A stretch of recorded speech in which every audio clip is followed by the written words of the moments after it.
Hi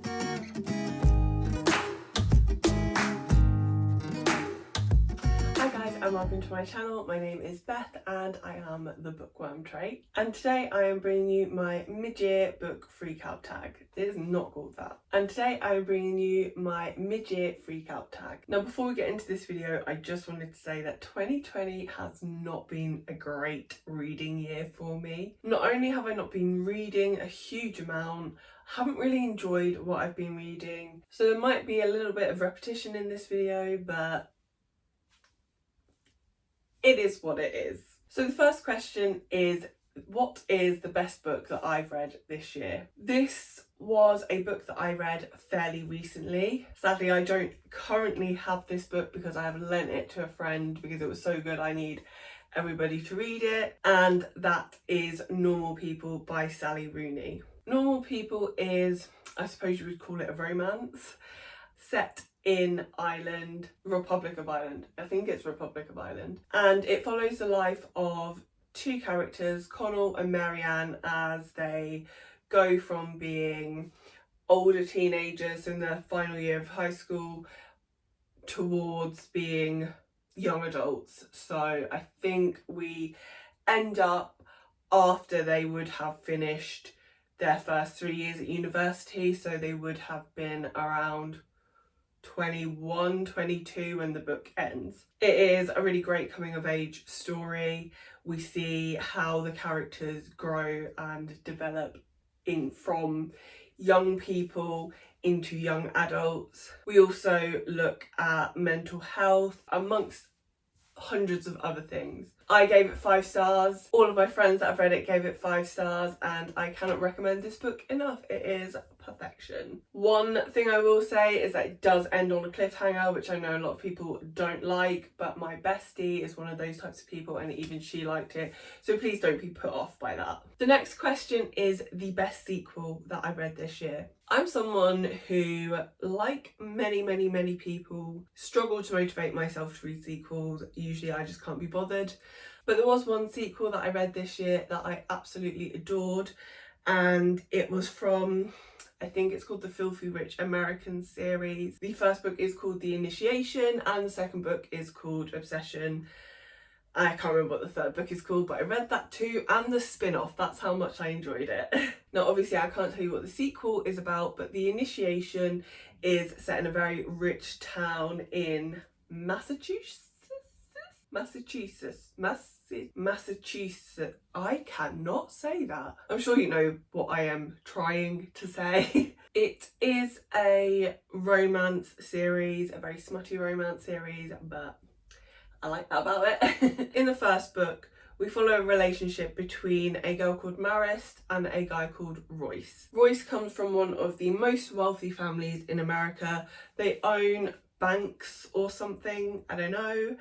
And his mother was best friends with Marist's mother, and his mother always expressed a desire for one of her children to marry one of her best friend's children. She tragically dies and her husband McAllister wants to make her wishes a reality. So there's basically an arranged marriage between Royce, who is his eldest son, and Emily, who is the eldest child of his wife's best friend. Emily manages to get herself into a bit of a scandal and is no longer an acceptable marriage perspective for his son, and so Royce ends up engaged to the younger daughter, Marist. Marist is very headstrong and doesn't necessarily fit in with the stereotypes of what is acceptable in high society. I don't really want to get too much more into this because this book is good, it's quite twisty for a romance. Let me just say, stuff happens, lines are crossed. There is definitely taboo aspects to the relationships in this book, but I loved it. I cannot recommend it enough.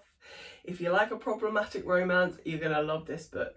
The next question is a new release that I've yet to read this year. I have actually read most of my new releases already, so I'm just gonna go with the one that I'm currently reading, and that is Crescent City. I'm sure we all already know what Crescent City is about. It is about a girl called Bryce who needs to solve the murder of her best friend Danica. A fallen angel by the name of Hunt is assigned to help her in this case, And as it is a Sarah J Maas book, of course, there is a heavy dose of romance. I'm around 200 pages through this book already, and I can already tell that this is going to be a firm favourite. Although I am typically someone who does not enjoy paranormal romance, I feel like Sarah J Maas is very good at writing romance that is still very much rooted in fantasy. So we do have a story and a well-established world outside of the romantic elements. This is not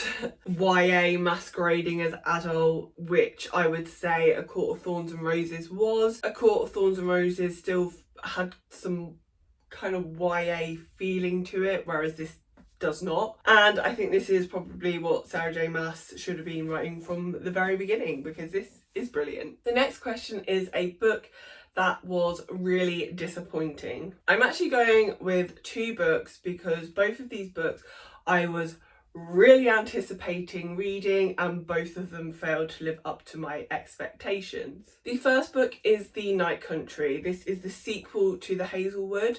The Hazelwood was one of my favourite books of all time. I was so hyped to read this, and when I did, it just kind of let me down. I did still give this book 4 stars, and I really enjoyed the ending of this book. I think I actually cried, but around 50% of this book felt very forced. It was almost like Melissa Albert had been asked to write a sequel to the book and it didn't need one. I would still highly recommend The Hazelwood, and I would say unless you absolutely adore The Hazelwood, just don't bother with this. The Hazelwood sits fine as a standalone. Now obviously I can't tell you what The Night Country is about, but The Hazelwood follows a girl called Alice who is the granddaughter of a infamous writer. Her grandmother wrote a collection of fairy tales that are cult classics, but the books have disappeared and Alice has never been able to read them. She lives with her mother and they have to travel a lot, move house a lot, because bad fortune just seems to follow them whenever they go. When Alice's grandmother dies, her mother tells her that the curse is over and they are able to settle in New York. It then turns out that the fairy tales her grandmother wrote about were not entirely her own creation, and I'll leave it there. I love dark, whimsical stories, and this is definitely what this is. So if that is your thing, I think you would really love this book, and I just recommend it to everyone because I love it. The second book on my most disappointing reads of this year so far is Creedence by Penelope Douglas. Now I probably should have checked the names of the characters in this book before filming, but I didn't because I have zero organisation skills. But Punk 57 and Birthday Girl are some of my favourite books, so obviously I was very much anticipating a new standalone from Penelope Douglas. Creedence was not it though. In Creedence we follow the daughter of 2 very famous people, and her parents commit suicide. They have never been particularly interested in their daughter and she feels very conflicted about their death. She has no relationship with them despite living with them, so she doesn't feel like she is able to mourn them, but at the same time she mourns the fact that she's never been able to really connect with her parents. She is 17 years old when they pass, and her care is passed on to her step-uncle. She's never met this step-uncle, but she decides that she is going to go and stay with him for a while to just kind of get away from everything. He lives out in the middle of nowhere, so perfect. What then ensues is a number of encounters with both her step-uncle and her step-cousins. That's fine with me. I don't mind taboo in my romance. The problem I had with this book was the dubious consent in it. Again, I can kind of cope with dubious consent, except this didn't read as dubious consent to me because the lack of consent was, to me, quite clear. It just made me feel very uncomfortable reading this, and I didn't understand the choices that the character made in regards to her final love interest, the one that she ended up with. And I'm trying not to give spoilers here because there was many points in the book where I did feel like it could have been any of them. For me, it just felt like she had the least amount of chemistry with the person that she ended up with, and it was just kind of disappointing. The next question is the book that has surprised me most this year. And for this, I picked Do You Want to Start a Scandal by Tessa Dare. I am somebody who absolutely hates historical fiction, to the point that I even struggle with some fantasy books because I feel like they are too rooted in medieval history. But for Smudgethon, I think one of the prompts was something like to read outside of your comfort zone, and so I picked a historical romance, and I adored this book. Again, probably should have looked up the names. This is going to be a theme. But we followed a young girl who kind of comes from middling wealth.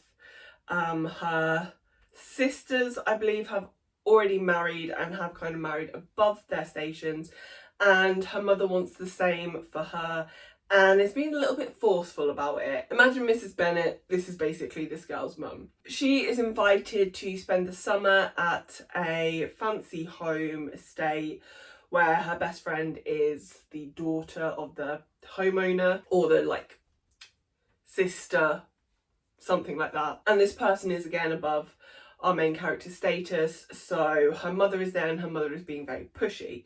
Now, her mother discovers that there is going to be a duke staying at the house for the summer as well, and so our main character grabs the duke, I think his name is Piers, and basically says, look, we need to stay out of each other's way, otherwise my mum is gonna hound you and it's gonna be really awkward. Whilst they are having this discussion, some people come into the room and they decide to hide behind a curtain whilst these people get it on. One thing leads to another, and basically they get caught hiding behind this curtain and people jump to assumptions. Charlotte, that's her name, Charlotte. I think it's Charlotte and Piers. So to protect Charlotte's reputation, Piers proposes to her and Charlotte rejects his proposal. She wants to marry for love. Despite his station, she's not interested. And the less interested in him that she is, the more interested in her he becomes. The reason this book was so good is because of Charlotte's character. Charlotte is a very strong, fierce, intelligent woman, and a lot of times, not all the time, but in a lot of romance we see these women who their character is their relationship.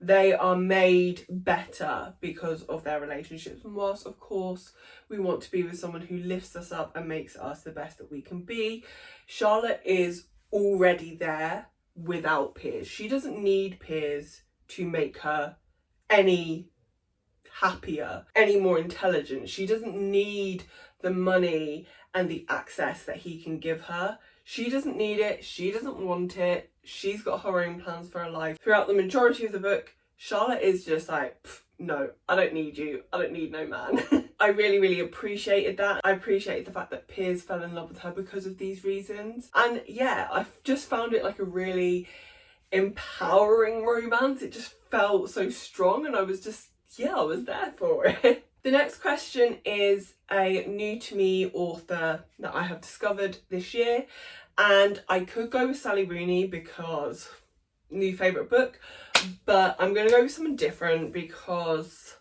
she's going to come up again. Spoilers. She's going to come up again, and let's hear from someone else.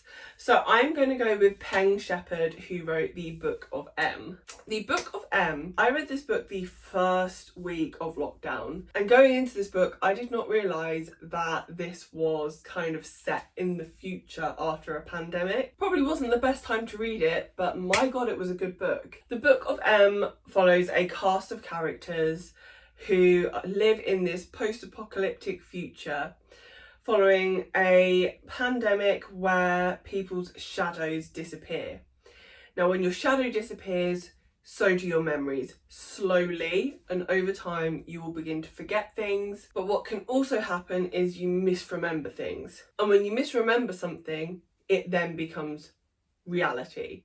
So if you forgot that you have to press the light switch to turn the light on, and you just remember the lights are always on, that's the new reality. Lights are always on. We focus in on two characters. I think their names are Obi and Max. And Obi and Max are a couple who are staying in a hotel, and Max has lost her shadow. Obi goes out one day to go and get some food, and Max decides she wants to leave before she begins to forget things and becomes a burden to Obi. We then follow the characters, Max as she tries to get to New Orleans where she hopes that there is potentially a cure, and Obi as he tries to find Max. They go on a whole adventure. This book is incredible. It's very hard to define the genre of this book because there are fantastical elements and there are also post-apocalyptic elements that lend itself more to dystopia than to fantasy. The characters, every single character is so intensely real, unique. You hear their voices, you can almost see them. It was a beautiful read, and I cannot wait to read more of his books because he has got a lot of talent. The next question is my new fictional crush. Now, I could probably say every single character in this book because I crush on all of them, mainly Bryce because I love a Saki character, but instead I am going with McAllister, who is Royce's father in the Initiation series, Filthy Rich American series, whatever it's called. McAllister is just your perfect morally grey anti-hero. Like, yeah, he is a daddy, he is a dilf. There's not really much more I can say. He's just a sexy baddie, and I'm just here for the baddies. My ultimate fictional crush is Gaston, so I mean, yeah, we're just going to move on from that one. The next question is my new favourite characters. I, again, kind of struggled with this one. I could have gone with Connell from Normal People because I really loved his character. I could have gone with Marist from the Initiation series because, again, I thought she was just a really great, strong female character. But I've gone with characters that aren't new to me, which is not the question, because I just really love these two characters that I'm about to speak about. They come from the same series, and I want more of them. And they are Cade and Cora from the Wayward Children series. So this year, I think it was this year anyway, we had the most recent book release from this series. I can't remember what it's called, which was the third book. Well, technically the second book, focusing on Jack and Jill. And whilst I loved their origin story, I did not enjoy this one. I didn't really want another book about Jack and Jill because I don't really enjoy their characters that much. I would have much preferred if the focus had been on either Cade or Cora. I find both of these characters so interesting. So the Wayward Children series is a series of standalone books which alternate between like an action book and an origin book. I don't really know if action is the right word, but hopefully you know what I mean. And they are set around a community of children, young adults, who have travelled to portal worlds. These are things like Wonderland kind of thing. Our character Cade was sent to a goblin type world where he became, I think he was taken to be this like goblin princess bride kind of thing, but ended up going on this quest, which we haven't had the book for yet, like how, and was taken as the goblin prince, I think. The goblin king said he was his heir, but, and this is like picked out from all the books, so I could be completely wrong. My understanding is they didn't want a goblin prince, they wanted him to be a princess, and so they kicked him out of the world. I just think that is such an interesting story, and I need it. Shauna Maguire, I need it.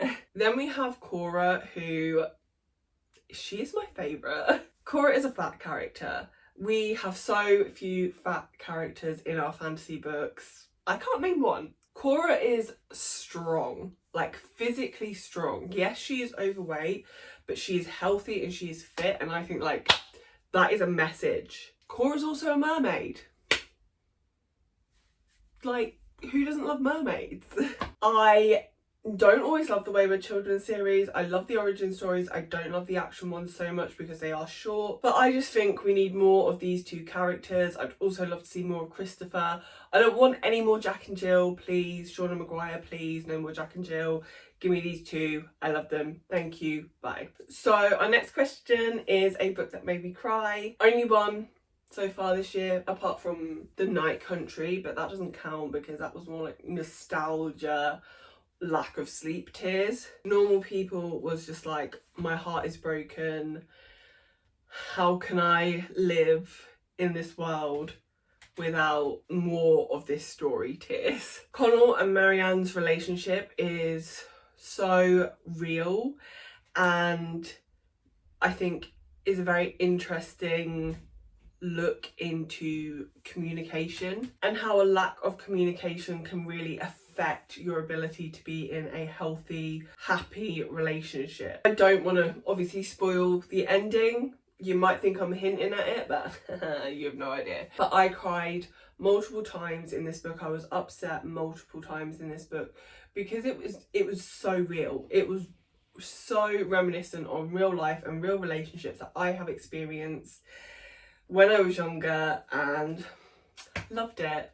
On the flip side of that, we have a book that made me happy, and for this I have that guy on the left. That's my right. That guy on the left. Your left, my left.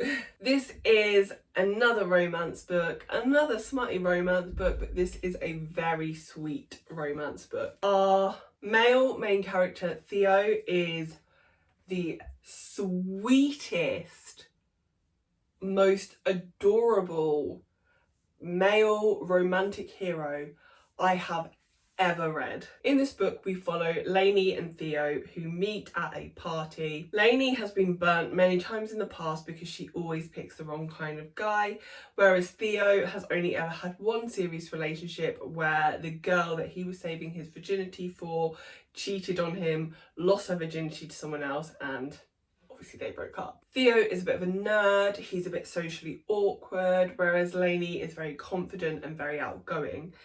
This is a friends to lovers story, which I think this is probably the only one I've ever read because I'm just not really interested in like sweet happiness. But Theo and Lainey's relationship is just so healthy and so happy that I just couldn't help it. I just fell in love with them. Obviously, like any good romance book, there is a fallout in it, but even that is just like, oh. I think one of my favourite scenes in any book is in this book. One of the scenes that has made me laugh the most out of any series except for the Georgia Nicholson confessions is in this book. There is a scene where they decide to take some edibles and it is hilarious. If you are someone who finds romance a little bit too angsty, a little bit deep, intense, whatever, I would definitely recommend this book for you because it is just beautiful and sweet and wholesome and great and amazing. And even if you're someone who likes like angsty books, I still think you would like this because it is just so refreshingly different, but it's really well written. The characters are really good. We have side characters who are really good and really interesting, and I've read one of the other books in this series and I loved that too. Not as much as this one, but I still really enjoyed it. I think the author is just all round like a very talented woman. I forget her name sadly, so I can't tell you that. But this was just a really, really feel good book that just, I felt good reading it and I feel good talking about it and thinking about it, and I would love to see a TV adaptation of this book or a film adaptation of this book, because I also think as much as we love problematic angsty shit because it's just, you know, it's books, it's drama, it's life, it's great, as much as all that is fun, I also think it's so important to promote healthy shit in books. And I read a lot, like I love a villain, I love a bad person in a book, I love gore and murder and things like that. But if I was going to recommend a book to a 17-year-old or a 16-year-old, I mean, there's a lot of sex in this, but 16-year-olds are having sex, let's be real. This would be the kind of thing that I would be recommending to them because This shows you what love looks like, and love like isn't the angsty, problematic shit that we might find ourselves drawn to in fiction and sometimes in life. The next question is my favourite book to TV adaptation / book to film adaptation this year.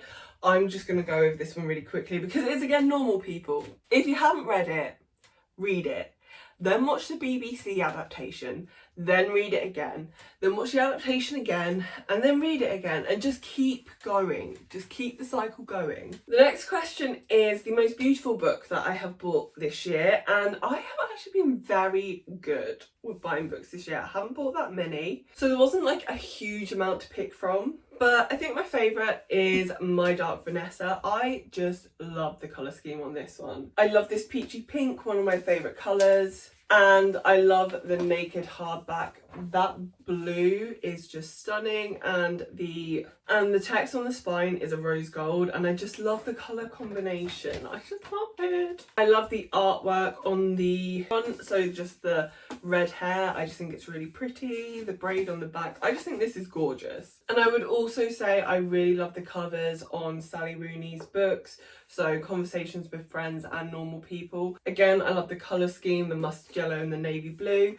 And I love the really simple artwork and the really simple font. I just think it's all the aesthetics. Gorgeous. And the final question is 6 books that I want to read before the end of the year. I have missed a question out. So a question that I missed out, my most anticipated release for the rest of the year, and I think it comes out in a couple of days actually, is Mexican Gothic. This is one of my most anticipated releases of the year. It is a 5-star prediction for me.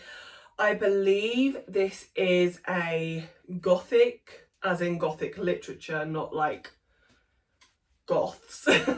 Murder mystery thriller type with aspects of ghosts. I don't know. If you want to know like an actual description of what this book is, then I have my 5-star prediction video, which you can see it in there. But yeah, I'm really looking forward to this book. I love ghost stories. I hate horror, but I love ghost stories, like creepy stories. I just love that like atmospheric creep. And I'm really trying to read more diversity this year. So yeah, looking forward to this one. And side note, this has got one of the most beautiful covers I have ever seen. So very much anticipating reading this book. Off the top of my head, if I was going to tell you what it's about, I believe it's about a girl whose cousin marries a very wealthy man and writes a letter to her cousin telling her that there is something wrong and she needs her cousin to come and kind of save her. Her cousin comes and stays with her in this big house that is supposedly haunted, and she stays there with her cousin, her cousin's husband, and her cousin's father-in-law, and there's some shit going on. I don't know what shit, just shit. So finally, the final question is 6 books that I want to read before the end of the year, and I'm only going to go with books that I have on my shelves for this. The first one is Bunny. This is described as a satirical, dark fairy tale. I mean, that just is me. This book is me. I have read the blurb on this book and I can't really figure out what it's about, but I want to read it. Think I'm going to really enjoy it. Based on how much I liked Normal People, I really want to read Conversations with Friends, and I probably will read this very soon. This one is about a couple who make friends with a girl and her ex-girlfriend, and I believe romance brews between the 4 of them. I really enjoy books that look at different types of romantic relationships, so interested to read this. I think this is going to be really, really good. Into the Drowning Deep. I actually love mermaids and this is like a dark mermaid sci-fi thing. It just seems to speak to me. It is about a mockumentary that is made about mermaids, which there is a mockumentary about mermaids. It's called Mermaids: A True Story. I have seen it. Didn't realise it was a mockumentary though, so I spent a week of my life believing mermaids were real. In this case, the mockumentary did turn out to be true, and I think it follows the film crew that go to follow the film crew that disappeared, if that makes any sense. But I just think this is going to be really good because Dark Mermaids. I also really need to read The Queen of Nothing. I love The Cruel Prince. I love The Wicked King. I've been trying to reread The Wicked King before getting into The Queen of Nothing, and that has not happened for me, but I really want to read this before the end of the year because it's embarrassing that I haven't read it. I have somehow managed to avoid all spoilers, so please don't spoil me for it because I'm doing pretty well. I also really want to get round to Ninth House. I know that this hasn't lived up to a lot of people's expectations, and I am someone who's not a great fan of Leigh Bardugo anyway, but I just really want to read this because I love dark academia and I am interested to see how I feel about it, because I know there's been kind of, some people do like it. I hope to be one of those people. And that's about all I have to say on this one. And finally, My Dark Vanessa. Really want to get round to this one this year too. I don't think I actually said what this one is about. This is about a girl who was in a romantic relationship with her teacher when she was at school, and the teacher has now been arrested following another inappropriate relationship with a student.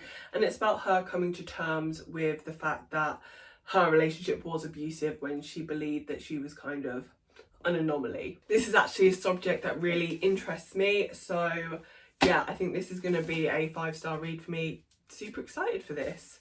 Okay, so that is everything for this video today. I hope it's not too long. I have been filming for an hour, so we will see what it's like with the cuts. But I hope you enjoyed it. If you've read any of the books that I have read or I am anticipating, please let me know in the comments down below. If you liked the video, give me a thumbs up. And if you want to subscribe to my channel as well, that would be amazing. But thank you for watching, and hopefully you'll come back and view another video with me soon. Bye.